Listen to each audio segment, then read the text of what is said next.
This video dives into two unforgettable performances that defined modern sprinting. From Tobi Amusan's flawless hurdles dominance to Tina Clayton's shocking 100-meter victory over legends, we break down technique, pressure, and what these races reveal about the future of women's speed. In Eugene. What an opportunity for Amusan. They're all prowling around, getting themselves ready. Now it looks like it's almost full here. This is the official lineup then for the final of the women's 100-meter hurdles. What a showdown. All eyes on Tobi Amusan in 5. But Tapper on her inside in 4. Charlton in 7. And Williams of Jamaica on the outside in 8, the former world champion, could also feature. And as we know, in the sprint hurdles, anything can happen. Being the favourite doesn't necessarily mean you're going to make it to the finish line. To the first of two Australians then. Celeste Mucci, Oceanian champion. Her father was a world-class volleyball player, second in the national champs. She's only 22. Big stage for her. It is absolutely packed now. Michelle Harrison, World Championship semi-finalist indoors and out this year. Ran a windy 12.85 in the semi-finals to make it into this, the biggest race of her life. Cindy Sember, great to see her back to form, the Englishwoman. Semis in Doha, semis in Tokyo, and a national record en route to the final in which she finished 5th in Eugene.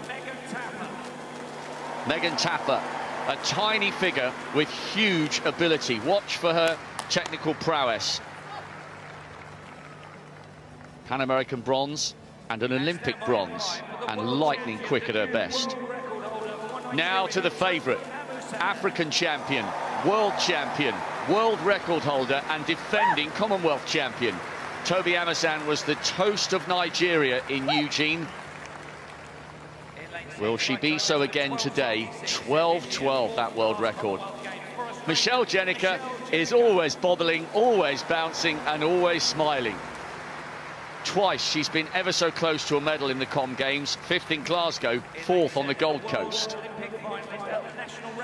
Devon Charlton, no Bahamian woman has ever won a medal in this event, which is quite surprising. She had a national record in that semi-final. Eventually finished 7th behind Amusan in the fastest race we've ever seen. Danielle Williams, a world champion in Beijing in 2015. She got a silver behind Amusan 4 years ago and was 6th in the World Championship final. No Eugene world champion has arrived here in Birmingham and delivered gold. Is that about to change? Well, Rob, the strength of this field underlines the strength of Commonwealth hurdling. 4 finalists from Eugene go in this field. And Tobi Amusan, I wonder how well she's recovered. All the celebrations, it was exact. Very fast. Final, the women's 100-meter hurdles. The world record holder, the defending champion, goes in 5. Watch for Amusan. She's 4th from the left-hand side. Tapper's got away well, and Amusan's under a little bit of pressure. Now beginning to pull away the world champion, the world record holder. She's on her way to a successful title defence. Sember's on the podium, and so too Charlton of Bahamas. Their first medal, 12.129. Cometh the hour, cometh the champion. It's a successful title defence and a Games record by a country mile. Amusan is on fire this season, and she has forgotten how to lose. Brilliant by the Nigerian, simply brilliant. Well, 12.29 is special. Anything under 12.3, super fast. Only a handful of women in history have gone quicker than that. And the wind, it was minus 0.2. Wasn't helpful. It would have been around +1, +1.5. She'd have loved that, I think. Great racing. Such coolness under pressure there from Amusan. I'll tell you what, it's not always easy to shoulder the burden of expectation. Devon Charlton there, 12.58 for the silver, 1/100th ahead of Cindy Sember of England. But Amusan, as expected, a class apart, Rob, with that Games record. And you know what she does? She builds her racing really well. She wasn't really much ahead over the first 3 or 4 flights, but it's just the impetus she builds through those 4th, 5th, 6th flights that takes her away from the rest, and she won by a big margin. I was really impressed with that run because Tapper to her right, fourth from the right, got a brilliant start. The tiny Jamaican is so good when she gets it right, but now Amusan began to pull away. She didn't panic after seeing the Jamaican in her peripheral vision. Charlton on the near side creates a little bit of history for the Bahamas, and an excellent run by Cindy Sember. You thought she might run well after her windy 12.3 in Eugene, but that was a brilliant title defence by Amusan. The world champion is the Commonwealth champion, and she's now being interviewed in the stadium, and she will be getting a huge roar when she finishes. That was absolutely superb, under pressure on the first hurdle, and she delivered in style. This backs up a world record for me, that 12.12 in Eugene on a quicker track. That was such a fast time, 12.30 seconds off a not particularly great first 2 or 3 hurdles. Was it, Tim? She didn't get out the best. She was under pressure, as Rob said, but 12.30 seconds into a slight headwind really, really equates to a 12.12 world record. And Nigeria have won 6 medals here, and they've all been from the women, and that is number 7. Good running. I think you're right, Cal. That's a good point. I mean, I said she wasn't that far ahead, really, over the first 3 flights or so. In fact, Megan Tapper held her for the first 2 or 3. Here she begins, here, hurdle 3, begins to get away. And this is where she maintains her form really quick between the barriers. Such a crisp, neat hurdling technique. And it just drags her clear over the second half. That is her strength, really, is the sort of the growing momentum she builds.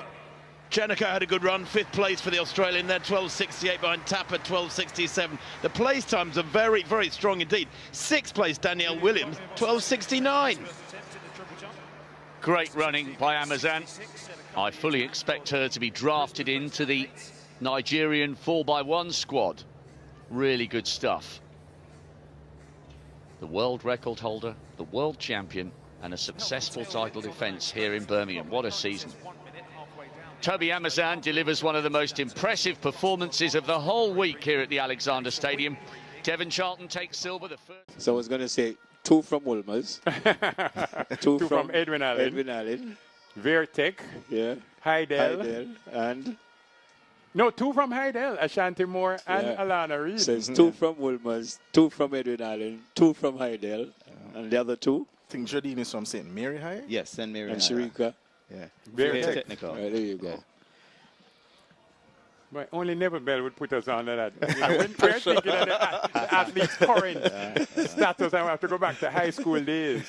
People like to hear that, though. No, great point, great point. Sharika is Donald's favorite, and I have to tell you, she is the defending champion. She's also the defending, well, yes, defending 200. silver medalist from the last World In Championships. Budapest, yeah. But she's a 200 national champion, isn't she? Yeah, yes, she I mean, is. world champion. World champion, Yeah. twice world champion at 200 meters. So, yeah, a lot. This is talent, this is quality.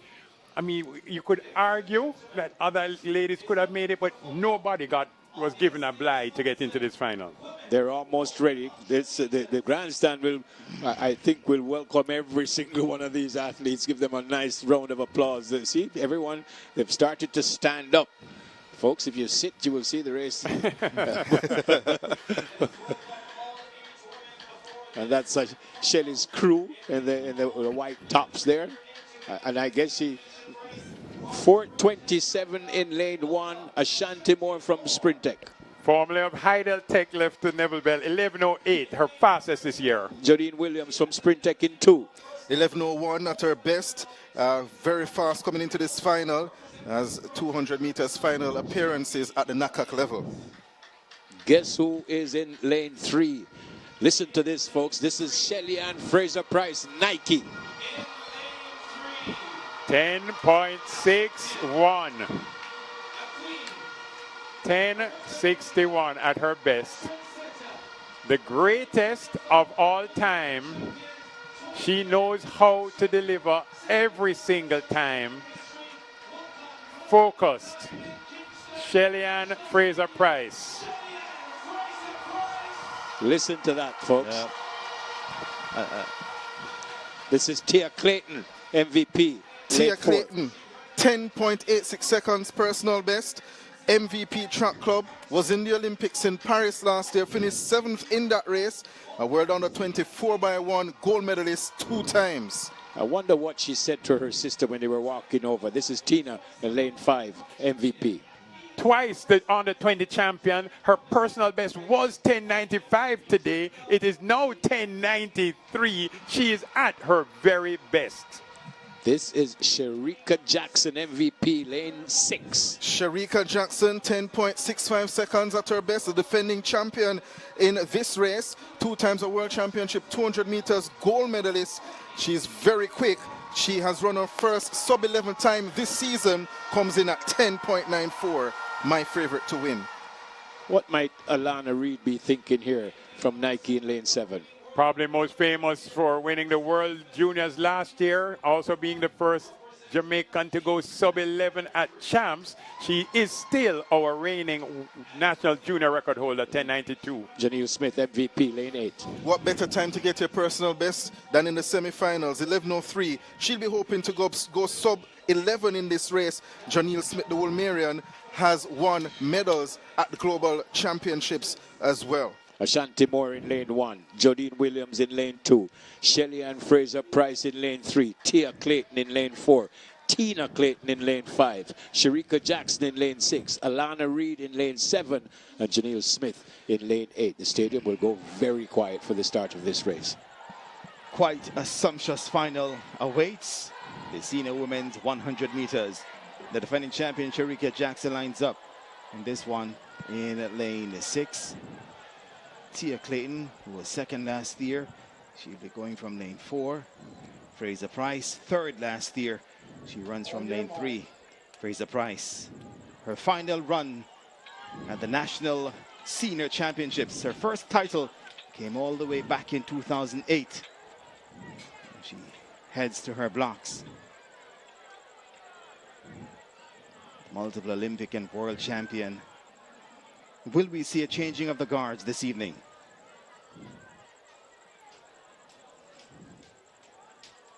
Tina and Tia. Tia in 4, Tina in 5. Set position. Bang out quickly. Fraser Price is out well. So too Tina Clayton. Tia Clayton comes forward. So too does Shericka Jackson.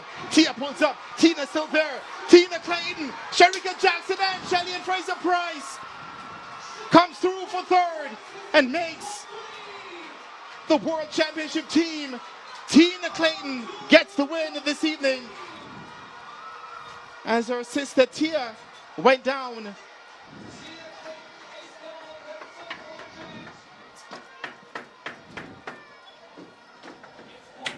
And indeed, what a final we had here this evening. We await the final.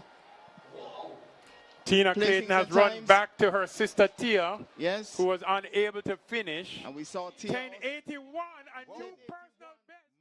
The world of sprinting often delivers unforgettable moments, but rarely do we witness 2 performances that redefine excellence in such different yet equally dominant ways. The women's 100-meter hurdles final at the 2022 Commonwealth Games in Birmingham and the electrifying 100-meter final at the Jamaican National Senior Championships offer a perfect contrast between technical mastery and raw sprinting power. At the center of these moments stood 2 athletes from different generations and disciplines, Tobi Amusan and Tina Clayton. In Birmingham, Tobi Amusan arrived as the undisputed queen of sprint hurdles. Fresh off her historic 12.12 world record at the World Championships in Eugene, she carried not only the weight of expectation, but also the pressure of proving that her performance was no fluke. The hurdles discipline is unforgiving. A single mistake can destroy an entire race. Yet Amusan demonstrated something beyond speed: control. From the very first barriers, it was clear that this race would be defined by rhythm. Megan Tapper of Jamaica exploded out of the blocks and challenged early, creating a brief moment of tension. But what separates great athletes from legendary ones is composure under pressure. Amusan did not react emotionally. Instead, she executed. From hurdle 3 onward, her race became a technical exhibition. Every clearance was efficient, every stride calculated. While her competitors fought to maintain rhythm, Amusan elevated hers. She wasn't just running, she was dictating the race. Crossing the line in 12.30 seconds into a headwind, she didn't just win, she dominated, setting a games record and reinforcing her status as one of the greatest hurdlers in history. In contrast, the Jamaican National Championships presented a completely different type of battlefield, one defined not by barriers, but by pure speed and legacy. Here, Tina Clayton faced a field that many would consider impossible to defeat. Shericka Jackson, one of the most versatile sprinters in the world, and Shelly-Ann Fraser-Pryce, a global icon of sprinting, stood on the same start line. Unlike Amusan, Clayton was not the established superstar. She was the challenger, young, talented, but unproven at the senior level against such elite competition. And yet that is what made her performance so compelling. From the gun, Clayton showed no hesitation. Her start was explosive, immediately putting her in contention. While Fraser-Pryce relied on her legendary acceleration and Jackson on her strength in the latter phases, Clayton combined both elements into one seamless performance. Her transition phase was clean, her top-end speed controlled yet aggressive. As the race unfolded, it became clear that this was not just a breakout, it was a statement. Clayton surged ahead, crossing the line in 10.81 seconds, a personal best that signaled her arrival among Jamaica's elite. Behind her, the margins were tight, but the message was clear. A new generation had arrived. What makes the comparison between these two performances so fascinating is the nature of dominance. Amusan's victory was built on perfection, a race where every movement was optimized, every phase executed with precision. Clayton's win, on the other hand, was built on fearless competition, taking on legends and refusing to be intimidated. Both performances, however, share a deeper connection. They represent moments where expectation meets execution. Amusan confirmed her greatness. Clayton announced hers. One solidified a legacy, the other began one. In the end, whether it is the calculated brilliance of sprint hurdles or the explosive simplicity of the 100 meters, these races remind us why athletics remains one of the purest forms of sport.